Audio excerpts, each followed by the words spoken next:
Number 10. Call of Duty Rivals. A Brazilian esports player who specialized in Call of Duty was brutally murdered inside her home by a rival player.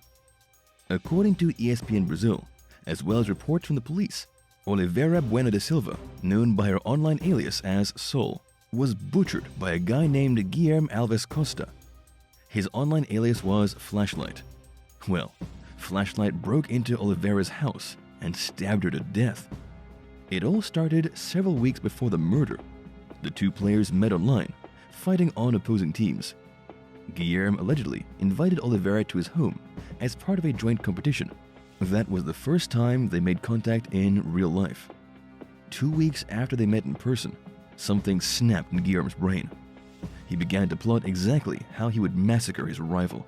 And while sure, lots of people get upset with the people they're playing games with, Guilherme took it to a whole new level of crazy. He actually went through with his murder plot. After he went to her house and stabbed her with a knife, he then posted a video of the woman's body on WhatsApp. In the video, the murderer can even be heard laughing. When questioned by the police as to his motive, Guilherme basically said that he was bored in life. He didn't have any goals, and he didn't like being bested by a female player. He was wildly unstable, surrendering voluntarily to the police just 30 minutes after the slaying. He's now being charged with femicide, a kind of hate crime murder. Number 9. SKYRIM Killer. Jin Kid is famous for doing impressions on TikTok and making SKYRIM videos.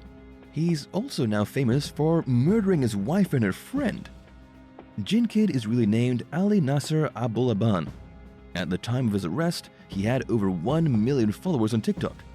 He's now sitting in a cell, waiting for his preliminary hearing that will take place in January of 2022. According to NBC, the police discovered the bodies of Anna Abdulaban and Rayburn Barron in an apartment in San Diego's East Village. Anna was Jin Kid's husband, and she had been shot once in the forehead. A single bullet to the brain was enough to kill her. But Anna's friend Rayburn was discovered with 3 bullets in the head and neck. Why kill his wife? She was having a romantic relationship with her friend and was planning to end her marriage to the TikTok star. She had even gone so far as to kick him out of the home. But as a professional gamer, he wasn't about to just be dumped like a chump. He went back to the apartment, vandalized it, and installed an application on his daughter's phone that would allow him to listen to what was happening in the apartment. He returned to the hotel he was staying at, activated the app, and heard his wife and her new boyfriend laughing at him. At that point, it didn't matter how many followers he had, or how rich he'd become from playing Skyrim. He raced back to the apartment and killed both of them. Number 8. Bad Brooklyn Baby.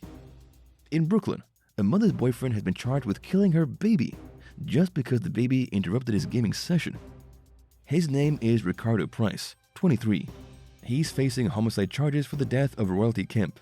She was only 4 months old. According to what the mother told police, Price got so angry when the baby cried that he abused it. As he was trying to play games, the baby would scream. Annoyed by all the noise, he would beat her in the head with his game controller. He even picked the baby up and threw her at the wall of the apartment in anger.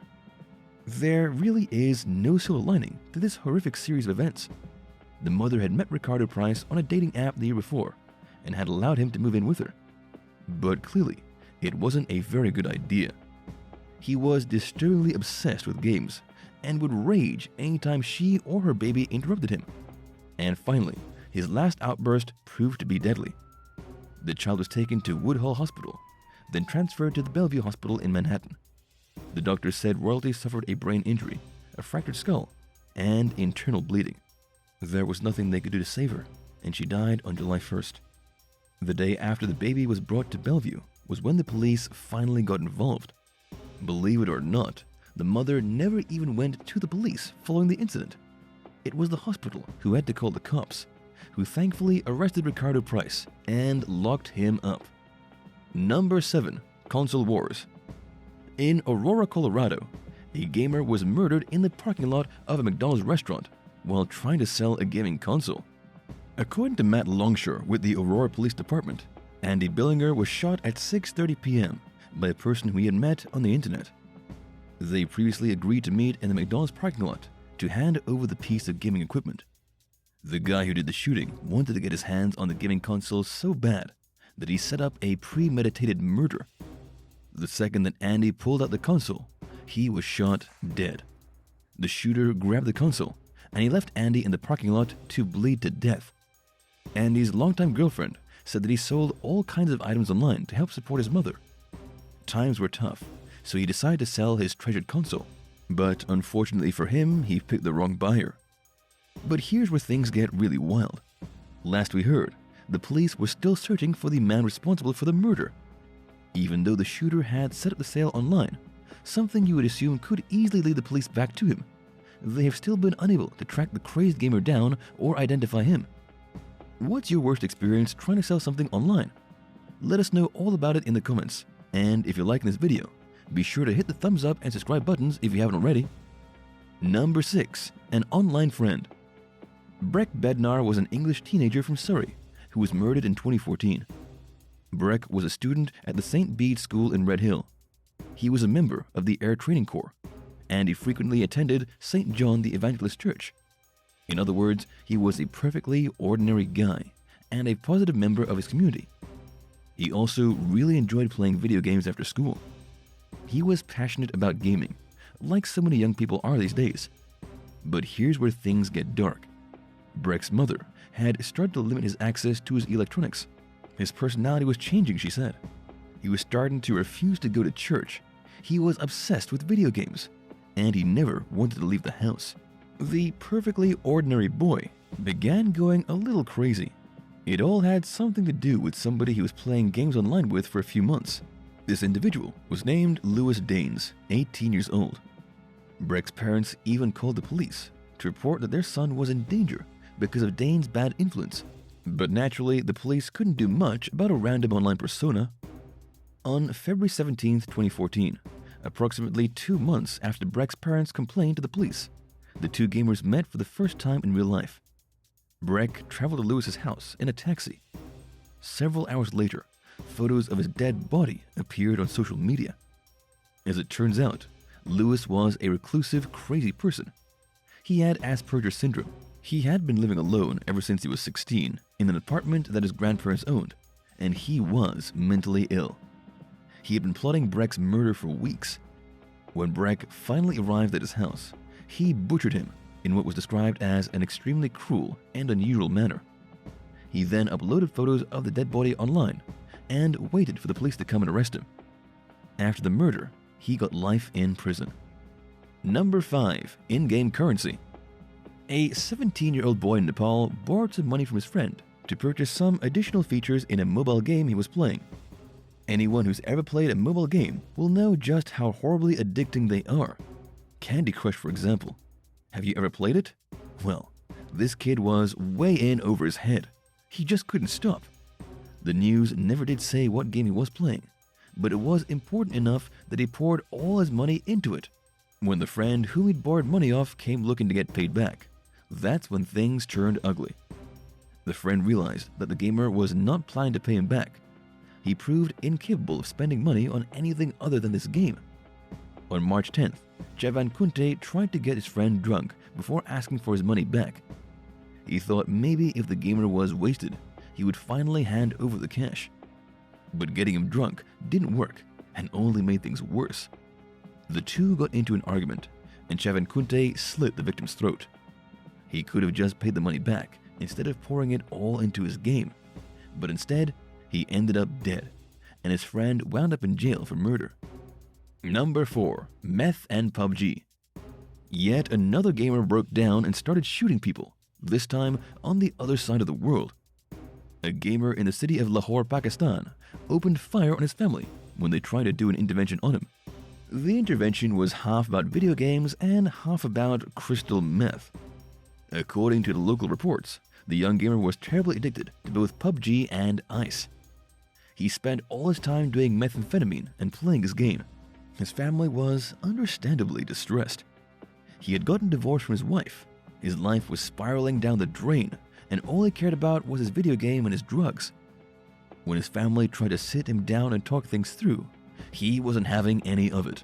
he freaked out and opened fire at all the family members who had gone into his house. He shot his brother, his sister, a random person who had just been walking by, and his sister-in-law. The only one who didn't die from the gunshot wounds was the victim's mother, though she was taken to the hospital in critical condition. Lahore police arrested the crazed murderer, who'd likely only killed his family because he was hopped up on dope and irritated that they were preventing him from playing his game. It was a quadruple murder, and sadly for the addict, there probably won't be any PUBG in jail. Number 3. Losing the tournament. A rival between a couple of video game enthusiasts in Florida ended in death. Eli Clayton, 21, and Taylor Robertson, 27, were local experts on Madden NFL. According to the police, David Katz from Baltimore shot both these men dead in a brutal attack outside the Jacksonville Landing shopping and entertainment complex. The three men had been playing in the same esports tournament, but after losing a match, David Katz proved to be a sore loser. He became so furious that he pulled out a weapon and started shooting. Eli had played football in high school and was a new rising star in the esports community. Taylor was also a wildly successful esports player. He even won the Madden 17 Classic a few years ago. Their deaths came as a complete shock to everyone, but they weren't the only victims of the attack. When David Katz freaked out and started shooting, he managed to hit 13 other people. He started spraying into the crowd of spectators who had been watching the tournament. At least 11 were seriously wounded, while 2 others suffered minor injuries as they scrambled to run away. By the time the police arrived on scene, David Katz was already dead. Number 2. SUBHUMAN. A man recently killed 4 people in Canada. These people were his family, his entire family. After he brutally massacred them, he went online and told his gaming friends that he slaughtered his loved ones because he didn't want them to know that he was a subhuman. Minhaj Zaman described himself as pathetic because of his addiction to video games. He also told his online gaming friends that for the past 3 years, he had been lying to his parents that he was studying in university. But in reality, he was hanging out at the mall 4 days a week and spending his time playing games. Amazingly, it was actually the people on Discord who rang the police and told them what happened. His friends on Discord asked for proof of what the man had done, and so Minhaj Zaman uploaded photos of the 4 dead people still sitting in his house. The guys on Discord quickly alerted the authorities, who later on made a rather unfortunate house call. They found Minhaj's parents, his sister, and his grandmother all dead. And all because he didn't want them to know that he was a lying gaming nerd. Number 1. The wrong address. A gamer who couldn't get enough Call of Duty has been sentenced to prison for a hoax gone terribly wrong. Casey Viner from Ohio pleaded guilty in court to making false phone calls to the Wichita police back in 2017. His false phone calls convinced officers to believe they were dealing with a person who had just shot and killed their own father. Why in the world would Casey do this? It all goes back to video games. Casey wanted the police to go to the home of another gamer called Shane Gaskill. Shane was his arch nemesis. The pair had gotten into an argument after Shane killed Casey's character in the game. Casey was so mad that he wanted the police to go to Shane's house and open fire on him. Shane gave Casey an address. It just wasn't for his own house. The address was for Andrew Finch, a completely unrelated person who had nothing to do with anything. When the police arrived at Andrew's house, believing they were dealing with a person who had just shot and killed their father, the confusion resulted in Andrew being gunned down in his own home by the cops. In the end, this was a horrible prank gone wrong by a gamer who didn't think he could get in any trouble from the safety of his own home. He has since been sentenced to 15 months in prison. However, the police who actually did the shooting never got in trouble. A lawsuit filed by the deceased family against the city of Wichita is still pending. What's the worst gaming experience you've ever had? Let us know about it in the comments, and thanks so much for watching. Don't forget to hit subscribe and come back soon for more awesome videos from this channel. See you next time. Bye!